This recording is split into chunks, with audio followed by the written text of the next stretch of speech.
Veterans of Escape from Butcher Bay and The Darkness have come together as new developer Machine Games, who in turn have been entrusted with developer id Software's oldest property in Wolfenstein. The result is The New Order, a shooter at the mercies of both old-school blast-em-up first-person games and the narrative ambitions of its new stewards. And, shockingly, Machine Games makes it work brilliantly.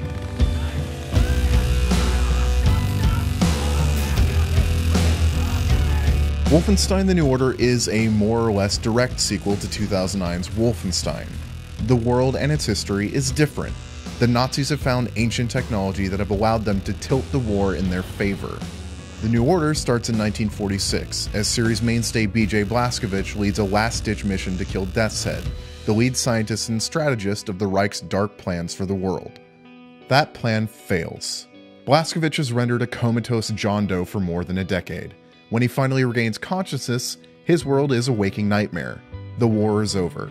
The Nazis have won. The world and more is theirs.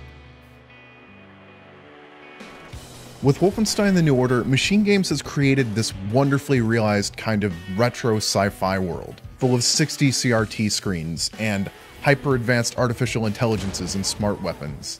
It's space race aspirational art mixed with Nazi propaganda. It makes for a world that seems surreal, but I found myself easily invested in it nonetheless. It's strong, consistent with its own logic, and Machine Games does an excellent job of subverting historical events by nudging or yanking them in a different direction thanks to the Reich's world domination. This sensibility is occasionally mined for laughs. Seeing 60s pop music filtered through the Nazi messaging machine is beautifully absurd, but there's also a consistent undertone of horror. More than any World War II shooter I've played, The New Order is focused on the human consequences of the Nazis and war in general, and there's enough view of people just trying to live to sketch that tragedy effectively. All of this should sit awkwardly with the old-school shooting gameplay that dominates The New Order.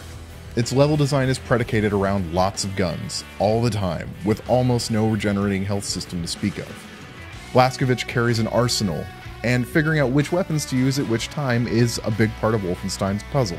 There are some modern considerations, like a perk system and weapon upgrades, and this seemingly mismatched combination of old and new design ideas actually fits together. Except for the boss fights.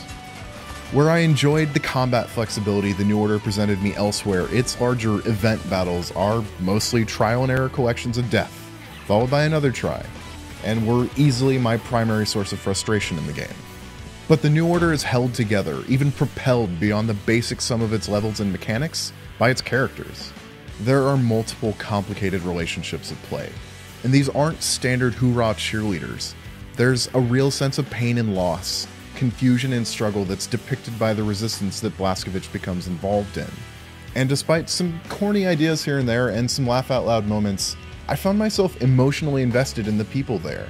They make an almost Bondian plot that skips across Europe and beyond feel urgent and necessary.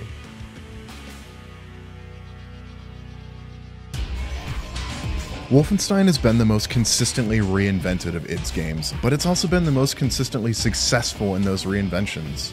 Despite this, The New Order is a surprise. It's got all the workings of a good classic shooter, but in their trip back to that classic well, Machine Games has brought all of their talents to bear, making for a game that's so much more than that.